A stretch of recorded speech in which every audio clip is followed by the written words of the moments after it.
students, in today's video lecture we are going to discuss about 18 electron rule. This rule is very important in organometallic as well as in coordination chemistry. आज के इस video lecture में हम जो main हमारा concentration है वो रहेगा इलेक्ट्रॉन कंट्रीब्यूशन बाय लिगेंड्स. अब लिगेंड्स की पोजीशन के बेस पे कौन सी टाइप के लिगेंड्स हैं, मैंने इस पूरे वीडियो लेक्चर को 3 पार्ट्स में डिवाइड किया हुआ है. First is the contribution of the electrons by the terminal ligands, bridged ligands and then hapto ligands. Now what is 18 electron rule और क्या है इसकी इंट्रोडक्शन है.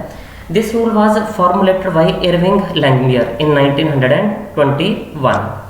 According to this rule, coordination and organometal compounds with the total electron count of 18 electrons are thermodynamically as well as kinetically stable. Then those compounds जिनमें 18 electrons उनके valence shell में complete नहीं होते हैं. अब थर्मोडायनेमिक स्टेबिलिटी का मतलब क्या है कि ऑन हीटिंग मेटल और लिगेंड का बॉन्ड स्टेबल रहेगा. काइनेटिक स्टेबिलिटी का मतलब ये है कि मेटल और लिगेंड का बॉन्ड नहीं टूटेगा अगर कोई दूसरा लिगेंड प्रेजेंट होगा तो, ठीक है. बट अगर काइनेटिकली अनस्टेबल है कंपाउंड तो जो लिगेंड की सब्स्टिट्यूशंस है they will be very fast. तो इसमें हम वैलेंस इलेक्ट्रॉन्स जो है मेटल के उसको काउंट करेंगे और उसमें क्या ऐड कर देंगे जो कंट्रीब्यूशन है इलेक्ट्रॉन्स की by the ligands. So this should be equal to 18. अगर ये 18 है the compound will be stable, उसमें सब्स्टिट्यूशन रिएक्शंस के होने के चांसेस बहुत कम होंगे, वो काइनेटिकली स्टेबल हो जाएगा. बट अगर 18 इलेक्ट्रॉन से कम है तो वो कंपाउंड अनस्टेबल होगा.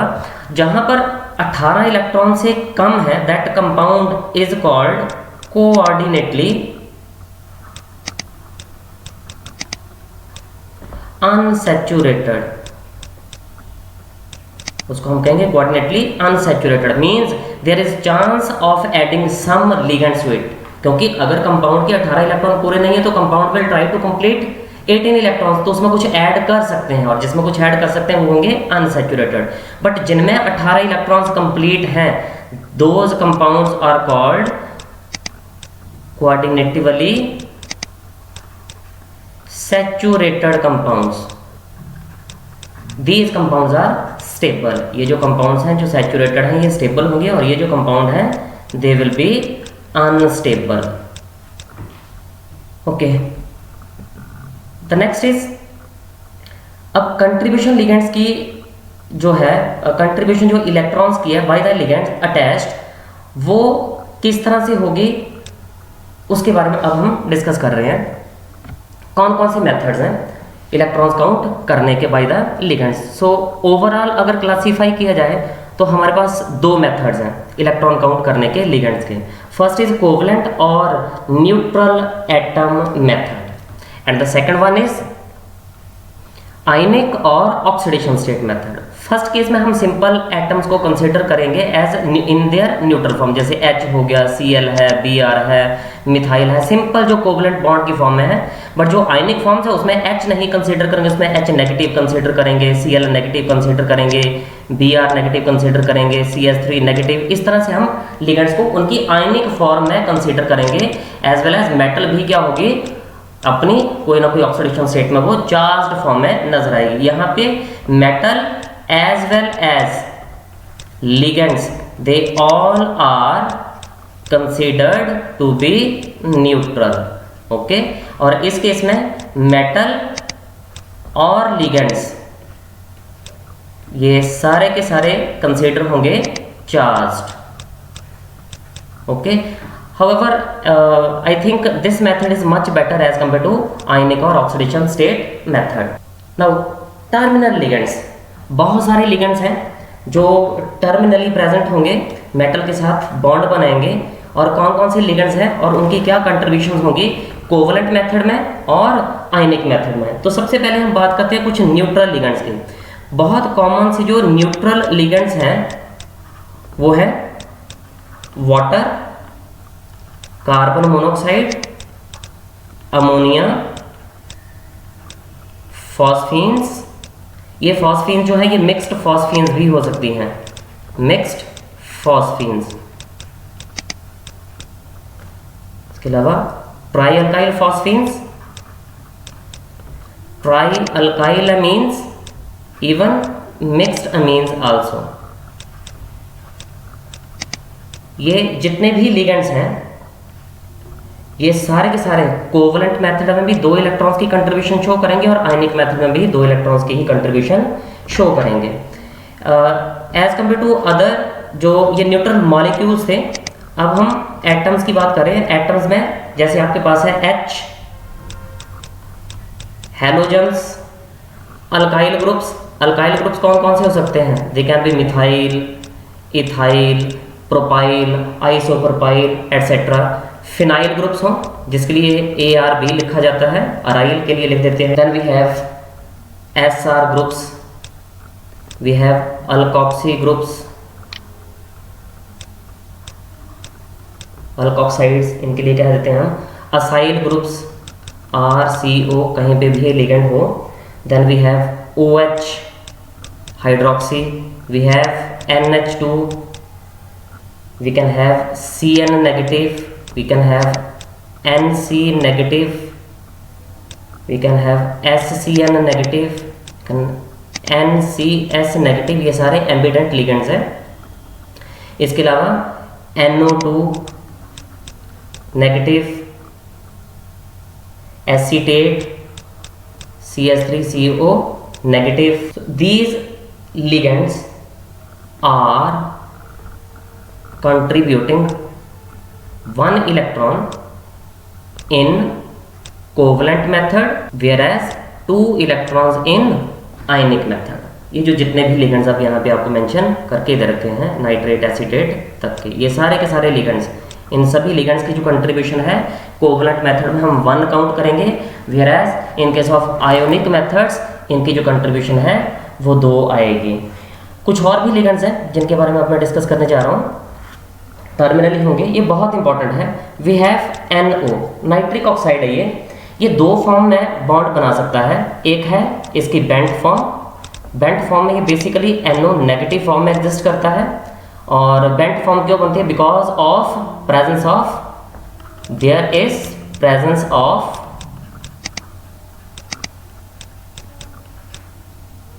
One lone pair of electrons on nitrogen atom. So due to that lone pair, इसकी जो शेप है ये बेंट है। इस केस में जो कंट्रीब्यूशन है बेंट फॉर्म में कोवलेंट मेथड में 1 काउंट होगी और आयनिक मेथड में 2 इलेक्ट्रॉन्स की इसकी कंट्रीब्यूशन आएगी। जहाँ तक बात की जाए NO लीनियर की, NO लीनियर में ये पॉजिटिव फॉर्म में, कैटायनिक फॉर्म में लिगेंड का रोल प्ले करता है और कोवलेंट मेथड में यहाँ पे कंट्रीब्यूशन इसकी 3 आती है और आयनिक मेथड में ये कंट्रीब्यूशन 2 ही रहेगी। अब कुछ मेटल कार्बन और मेटल कार्बाइन कॉम्प्लेक्सेस की बात कर लेते हैं। कुछ कॉम्प्लेक्सेस ऐसे हैं जिसमें मेटल और कार्बन के बीच में डबल बॉन्ड एग्जिस्ट करता है, लाइक दिस C। इस तरह से यहाँ पे कोई भी ग्रुप हो सकते हैं, it can be H, it can B R और it can B halogen atom और अल्कोक्सी ग्रुप्स एंड एनीथिंग। सो हमें सिर्फ किसके ऊपर ध्यान रखना है, ये वाला ग्रुप कहाँ पे है। सो दिस इज, यहाँ पे मेटल इसके साथ बॉन्ड बनाती है, these are called metal carbyne complexes. Metal carbyne, इस केस में जो कोवलेंट मेथड है उसमें इसके इलेक्ट्रॉन्स का काउंट होगा 2 और जो आयनिक मेथड है उसके इलेक्ट्रॉन्स के लिए इसका काउंट होगा 4। इसी तरह से कार्बिन्स के जैसे ही हमारे पास मेटल कार्बाइन कॉम्प्लेक्सेस भी बनते हैं जिसमें मेटल और कार्बन के बीच में ट्रिपल बॉन्ड एग्जिस्ट करता है। यहाँ पे R, it can be H, anything, any group, alkoxy group हो सकता है, मिथाइल ग्रुप हो सकता है, इथाइल ग्रुप हो सकता है। तो ये मेटल अल्काई कार्बाइन कॉम्प्लेक्सेस हैं, they are called metal carbyne complexes. ऊपर वाले कौन से थे? ये थे कार्बीन कॉम्प्लेक्सेस। ओके, तो इस केस में अगर कोवलेंट मेथड के अकॉर्डिंगली हम इसका इलेक्ट्रॉन काउंट करें कार्बाइंस का, so you can see here, यहाँ से है तो 3 इलेक्ट्रॉन्स आएंगे कोवलेंट मेथड में और 6 इलेक्ट्रॉन्स आएंगे आयनिक मेथड में। So, अगली जो टाइप के लिगेंड्स हैं वो है ब्रिज्ड लिगेंड्स। और ब्रिजिंग लिगेंड्स के लिए आपको पता है हम एक सिंबल यूज करते हैं, that symbol is mu, that symbol is mu. और बहुत कॉमन सी एग्जांपल आप जो पढ़ते हो वो पढ़ते हो कार्बोनिल्स की। अब जो कार्बोनिल है it can form bridge between 2 metal atoms, तो μ2 लिखेंगे। अगर ये 2 मेटल एटम्स के बीच में ब्रिज बना रहा है तो कोवलेंट मेथड में इसके लिए जो इलेक्ट्रॉन काउंट आएगा वो 2 आएगा, आयनिक में भी इसका 2 ही कंट्रीब्यूशन काउंट किया जाएगा। बट अगर ये 3 के साथ बॉन्ड बनाता है, 3 मेटल्स के साथ, μ3CO है, μ2 में कैसे हम ड्रॉ कर सकते हैं? We have structure like, we can have structure like CO, यहाँ पे मेटल, यहाँ पे मेटल। जब μ3 की बात कर रहे हैं तो कौन से हो सकते हैं,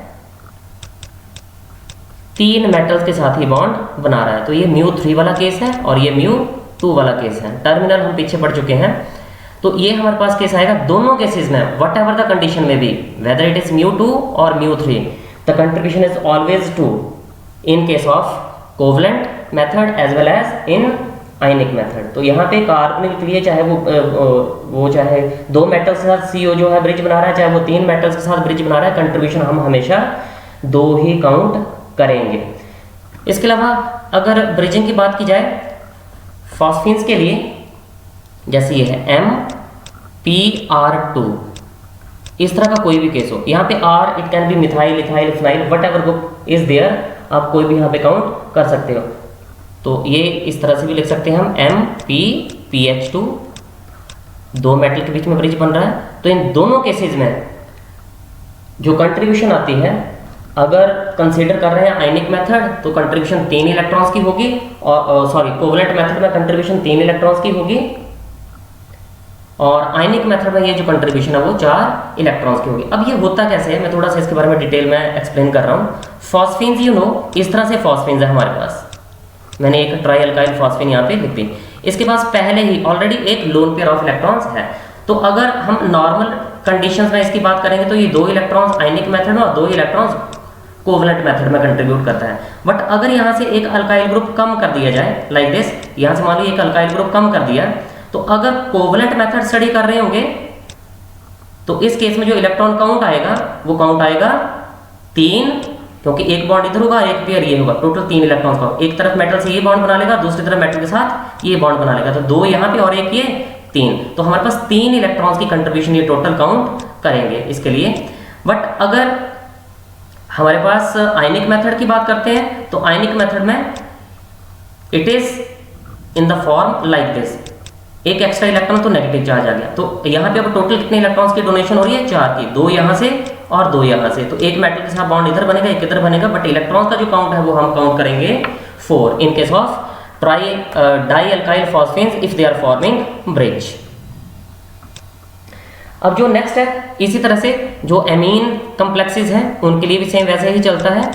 अगर डाई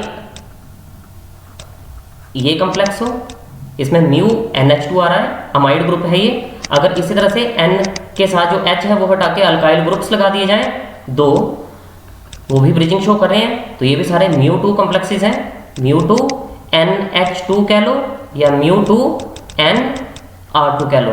तो इस केस में भी कोवलेंट मेथड में इलेक्ट्रॉन्स की कंट्रीब्यूशन होगी 3 और आयनिक मेथड में कंट्रीब्यूशन होगी 4। इन द सिमिलर वे अगर अल्कोक्सी ग्रुप OR या OH ये ग्रुप ब्रिज बना रहे हो, जैसे OH लिख दिया 2 मेटल्स के बीच में, या OR लिख दिया 2 मेटल्स के बीच में, ये भी μ2 कॉम्प्लेक्सेस हैं। इस केस में भी कंट्रीब्यूशन हमारे पास आएगी 3 और आयनिक मेथड में आएगी 4, कोवलेंट में 3 और आयनिक में 4। ये किस तरह से है मैं उसके बारे में आपको बता देता हूँ।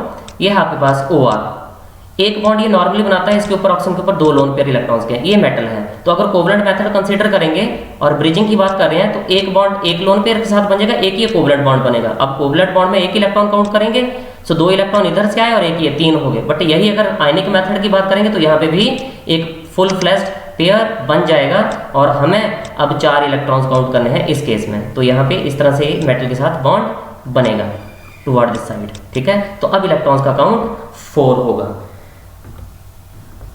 नाउ नेक्स्ट पार्ट जो है इसी में ब्रिजिंग लिगेंड्स में हम स्टडी कर रहे हैं। अगर H या अल्काइल ग्रुप ब्रिज बना रहे हो, अगर मेटल के साथ कोई भी अल्काइल ग्रुप ब्रिज बना रहा है तब कितने इलेक्ट्रॉन्स का हम काउंट लिखेंगे। सो याद रखना, अगर कोवलेंट मेथड है तो 1 इलेक्ट्रॉन और आयनिक मेथड में इसके लिए 2 इलेक्ट्रॉन्स, ठीक है। इसी तरह से अगर हम H की बात करते हैं तो कोवलेंट मेथड में हम इसके लिए 1 इलेक्ट्रॉन काउंट करेंगे और आयनिक मेथड में 2 इलेक्ट्रॉन्स इसके लिए काउंट किए जाएंगे। कैसे, R या H दोनों में से मैं एक एग्जांपल लिख देता हूँ। H आपको पता है एक नॉर्मल सिंगल बॉन्ड बनाता है, तो कोवलेंट में इसके लिए 1 हम काउंट कर रहे हैं। बट जब ये आयनिक फॉर्म में जाएगा तो H नेगेटिव लिखेंगे। Negative means a pair of electrons, this is 2 electrons, that's why ionic method में इसके लिए 2 इलेक्ट्रॉन्स काउंट करने हैं। हेलोजन्स की अगर बात करते हैं, अगर हेलोजन्स ब्रिज बना रहे हैं, एक Cl ब्रिज बना रहा है मेटल के साथ, म्यू 2Cl है दो मेटल्स के साथ, तब कितने इलेक्ट्रॉन्स काउंट करेंगे? नॉर्मली आपको पता है Cl इस तरह से बॉन्ड बनाता है और इसके ऊपर 3 लोन पेयर इलेक्ट्रॉन्स के हैं, तो एक कॉमन सिंगल बॉन्ड ये बना रहा है, तो एक इलेक्ट्रॉन इसके लिए काउंट करेंगे एक मेटल के लिए, और इधर एक पेयर के साथ मेटल दूसरी जो ब्रिज बनाएगी तो 2 इलेक्ट्रॉन यहाँ से और 1 इलेक्ट्रॉन यहाँ से, टोटल 3 इलेक्ट्रॉन्स का काउंट होगा। बट यही अगर आयनिक मेथड हम पढ़ रहे हैं तो वहां पे ये 4 इलेक्ट्रॉन्स का काउंट लिखेंगे।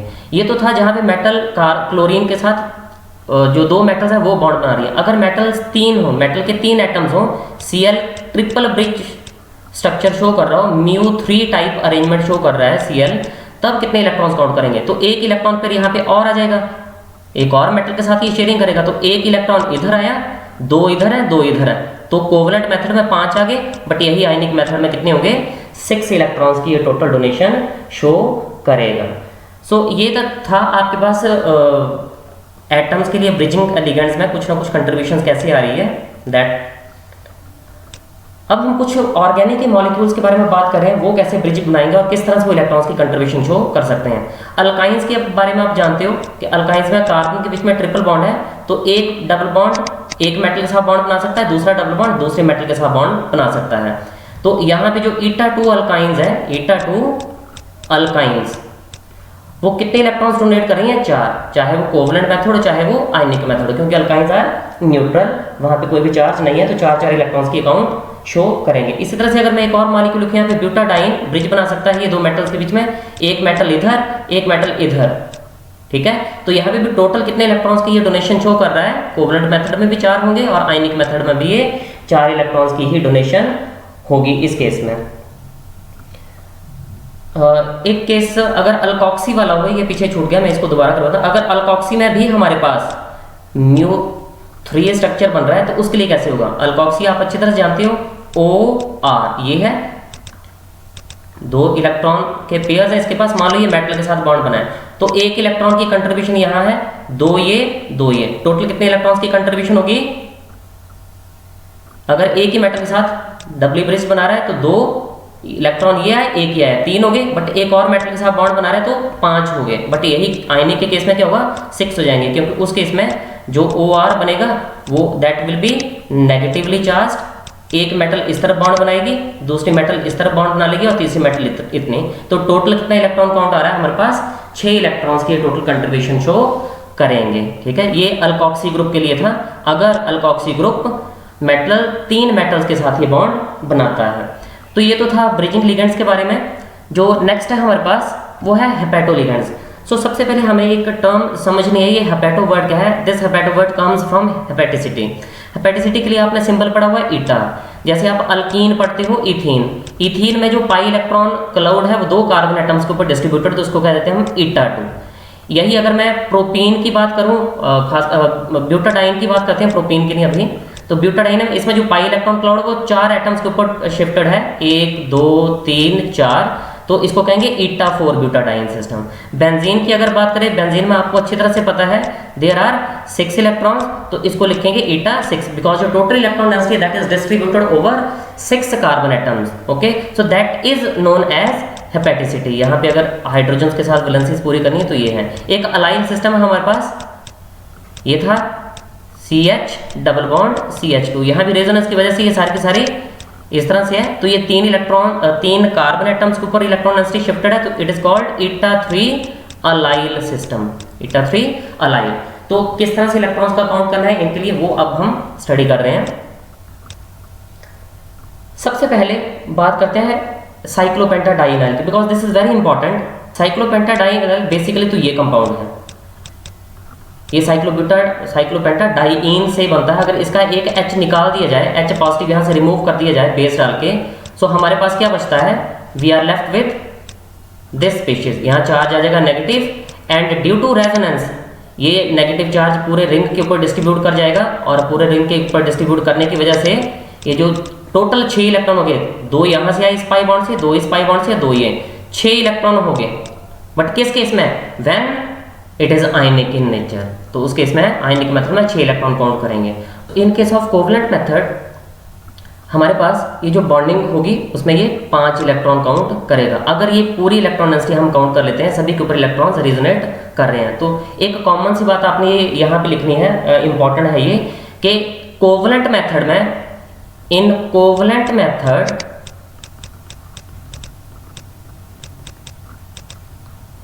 Electron count is equal to hapticity. अगर ईटा 1 होगा तो कोवलेंट मेथड में 1 इलेक्ट्रॉन काउंट करना है, ईटा 5 होगा तो 5 करना है, ईटा 6 होगा तो 6 करना है, ईटा 3 है तो हमने 3 इलेक्ट्रॉन्स काउंट उसके लिए कर लेने हैं। बट ये सिर्फ कोवलेंट मेथड में, not in case of ionic method. This is very important point. इसी पॉइंट के बेस पे अब मैं कुछ और जो मॉलिक्यूल्स हैं उनकी हेपेटिसिटीज के साथ साथ उनका कंट्रीब्यूशन यहाँ पे लिख रहा हूँ। तो सबसे पहले जैसे मैंने लिखा है ईटा 1 C5H5 के लिए कोवलेंट में कितना आएगा, ये कोवलेंट में ये 1 आएगा और आयनिक में 2। ईटा 1 कैसे ये बॉन्ड बनाएगा, इस केस में ये बॉन्डिंग जो होगी वो सीधी ये इस तरह से बॉन्डिंग बनेगी, लाइक दिस, इस तरह का बॉन्ड है। तो एक ही बॉन्ड यहाँ पे बन रहा है, कोवलेंट मेथड में 1 इलेक्ट्रॉन काउंट होगा और आयनिक मेथड में 2। यही अगर ईटा 5 लिख देता हूँ मैं C5H5, तो उस केस में जो बॉन्डिंग है, बॉन्डिंग कुछ इस तरह से होगी, इस तरह से। तो कोवलेंट में ये 5 ही आएगा बट आयनिक में ये 6 इलेक्ट्रॉन्स शो करेगा काउंट में टोटल। अगर मैं बेंजीन की बात करूँ ईटा 6 C6H6, तो ओबी सी बात है जितनी हेपेटिसिटी या कोवलेंट मेथड में उतने इलेक्ट्रॉन्स आ जाएंगे, बट क्योंकि ये न्यूट्रल है एज इट इज ये डोनेट करता है, जैसे आपको पहले भी एक्सप्लेन किया, ये बेंजीन इस तरह से है तो ये 6 के 6 इलेक्ट्रॉन्स ही आयनिक मेथड में शो करेगा।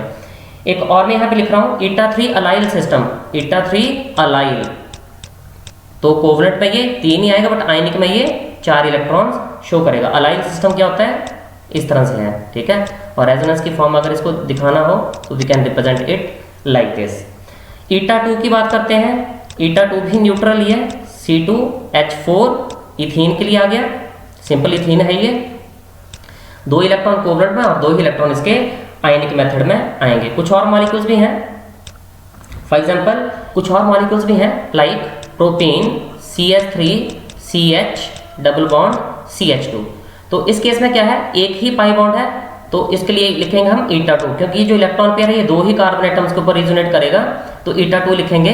कोवलेंट मेथड में भी 2 इलेक्ट्रॉन्स आएंगे इसका काउंट, और आयनिक मेथड में भी 2 इलेक्ट्रॉन्स का काउंट आएगा इसका। ईटा 2 अल्काइंस की बात करें, ईटा 2 अल्काइंस, तो अल्काइंस ये है आपके पास, ब्रिजिंग का केस हम इसका पहले पढ़ चुके हैं। अगर ये एक मेटल को इलेक्ट्रॉन ट्रांसफर कर रही है तो 2 इलेक्ट्रॉन्स आएंगे और आयनिक मेथड में भी 2 ही आएंगे। बट अगर यही बॉन्ड 4 के साथ 2 मेटल्स के साथ बनता है, ब्रिजिंग का रोल प्ले करते हो, हम बता चुके हैं, वो 4 और 4 इलेक्ट्रॉन्स काउंट शो करेंगे। एक और है हमारे पास ईटा 8। ईटा 8 होता है C8H8 में, साइक्लोऑक्टाटेट्राईन, इस तरह का इसका स्ट्रक्चर है, साइक्लोऑक्टाटेट्राईन। इन दिस केस 8 है, 8 ही आएगा आयनिक में भी और कोवलेंट में भी।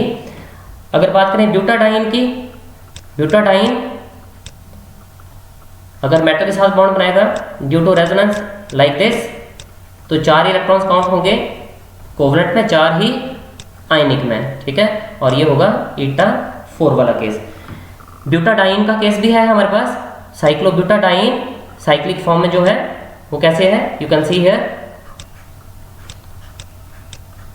There is resonance, so due to resonance ये बॉन्ड इस तरह भी हो सकते हैं, जो इसके रेजोनेटिंग स्ट्रक्चर बनेंगे, रेजोनेंस हाइब्रिड बनेगी, वो इस तरह से होगी। अब जो इलेक्ट्रॉन क्लाउड है 4 एटम्स के ऊपर डिस्ट्रीब्यूटेड है कार्बन के ऊपर, तो इसको कहेंगे ईटा 4। तो ये 4 इलेक्ट्रॉन्स काउंट कोवलेंट में आएगा और आयनिक में भी 4 इलेक्ट्रॉन्स का काउंट ही आएगा। एक आता है cycloheptatriene, this is important, eta 7, eta 7 साइक्लोहेप्टाट्राईन।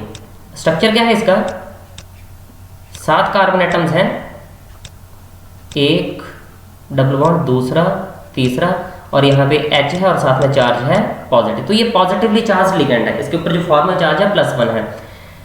So in this case अगर कोवलेंट की बात करें तो जितना ईटा है वही हम लिख देंगे, कोवलेंट मेथड में 7 आ जाएंगे, बट आयनिक मेथड में हम क्योंकि 1 इलेक्ट्रॉन अब कम है तो हम क्या लिखेंगे 6 electron, because it is positively charge, तो हम इसके लिए 6 इलेक्ट्रॉन्स मेंशन करेंगे। तो ये था हेपेटोलिगेंड्स के बारे में, वहाँ पे किस तरह से इलेक्ट्रॉन्स को हमने काउंट करना है। जो नेक्स्ट है हमारे पास वो आते हैं पॉलीडेंटेट लिगेंड्स। आपको भी पता है जहाँ पे एक से ज़्यादा डोनर एटम। डेंटेट लिगेंड में जो बहुत कॉमन सी एग्जांपल है वो है इथिलीन डाइअमीन की, CH2NH2 NH2। यहाँ दोनों नाइट्रोजन के ऊपर एक एक लोन पेयर इलेक्ट्रॉन्स है, तो टोटल कंट्रीब्यूशन 4 आएगी। कोवलेंट मेथड में 4 इलेक्ट्रॉन का काउंट आएगा, आयनिक मेथड में भी 4 इलेक्ट्रॉन्स का काउंट ही इसमें शो होगा। इसी तरह से फॉस्फीन्स भी हैं। अगर यहाँ पे मैं फॉस्फीन का स्ट्रक्चर इस तरह से लिख दूं, एक लाइक दिस, तो इस केस में भी क्या है, फास्फोरस के ऊपर एक लोन पेयर है, दूसरे फास्फोरस के ऊपर भी एक लोन पेयर है, तो यहाँ पे भी 4 इलेक्ट्रॉन्स का काउंट आएगा, आयनिक में भी और कोवलेंट में भी, दोनों में 4 इलेक्ट्रॉन्स हम लिखेंगे। एक थर्ड मॉलिक्यूल हुआ ऑक्जेलेट। ऑक्जेलेट में ऑक्जेलिक एसिड का डेरिवेटिव है ये नेगेटिव नेगेटिव। अगर हम कोवलेंट मेथड कंसीडर करेंगे तो ये सीधा बॉन्ड यहाँ पे बनाएगा, तो वहाँ पे इसके लिए हमने 2 इलेक्ट्रॉन काउंट करने, बट आयनिक मेथड में हम इसके लिए 4 इलेक्ट्रॉन काउंट करेंगे। बिकॉज ऑक्सीडेट को अगर आप ध्यान से देखो, अगर नेगेटिव है तो एक पेयर यहाँ से डोनेट होगा एक ऑक्सीजन एटम से, और एक पेयर डोनेट होगा दूसरे ऑक्सीजन एटम से। बट अगर कोवलेंट मेथड की बात करें तो you can see here there is formation of only 2 simple bonds, इधर मेटल के साथ इधर मेटल के साथ, सो 2 ही बॉन्ड की फॉर्मेशन हो रही है, तो 2 इलेक्ट्रॉन्स का कंट्रीब्यूशन यहाँ पे शो होगा। इन केस ऑफ 110 ऑर्थोफिनेंथ्रोलिन, ये देखो इस तरह से इसका स्ट्रक्चर होता है, 110 ऑर्थोफिनेंथ्रोलिन आयरन के साथ ही बहुत अच्छा सा रेड कलर का एक कॉम्प्लेक्स बनाता है। कॉलरीमेट्रिक डेरिवेशन एस्टिमेशंस करने के लिए हम इसको यूज करते हैं। तो ये क्या कर रहा है, मेटल के साथ 2 इलेक्ट्रॉन्स, एक नाइट्रोजन शेयर करेगा, 2 इलेक्ट्रॉन दूसरा नाइट्रोजन शेयर करेगा, तो टोटल 4 इलेक्ट्रॉन्स कोवलेंट मेथड में आएंगे, और आयनिक मेथड में भी ये 4 इलेक्ट्रॉन्स की कंट्रीब्यूशन ही शो करेगा। इसी तरह से हम बाईपेरिडिन की बात भी कर सकते हैं। बाईपेरिडिन, पेरिडिन आप जानते हो अच्छी तरह से, ये है पेरिडिन, तो अगर पेरिडिन दूसरे पेरिडिन के साथ जुड़ जाए तो उसको हम बाईपेरिडिन कह देंगे। तो इसमें भी क्या है, एक नाइट्रोजन एटम वो भी एक इलेक्ट्रॉन पेयर डोनेट करेगा, दूसरा भी एक इलेक्ट्रॉन पेयर डोनेट करेगा, टोटल 4 इलेक्ट्रॉन्स डोनेट होंगे। मतलब कोवलेंट में हम 4 इलेक्ट्रॉन्स काउंट करेंगे, और आयनिक मेथड में भी 4 इलेक्ट्रॉन्स को ही काउंट किया जाएगा। सो ये जो नाम में इनके लिख देता हूँ, इट इज 1, 10 और 2 फिनेंथ्रोलिन, और ये है बाईपेरिडिन। ओके, तो जितना भी आपको ये एक्सप्लेन करवाया है, इन सभी के इलेक्ट्रॉन काउंट्स अगर आपको पता है, आप बड़े इजीली मेटल कॉम्प्लेक्स का जो इलेक्ट्रॉन काउंट है उसको इजीली डिटरमाइन कर सकते हो। और वो इलेक्ट्रॉन काउंट डिटरमाइन करने के बाद हम उसकी प्रॉपर्टीज को इजीली असेस कर सकते हैं, क्या वो कंपाउंड स्टेबल है, अनस्टेबल है, वो किस टाइप के रिएक्शन शो करेगा। That is very useful. In the next video lecture हम डिस्कस करेंगे कॉम्प्लेक्सेस के लिए टोटल इलेक्ट्रॉन काउंट चेक करेंगे। Okay, thank you.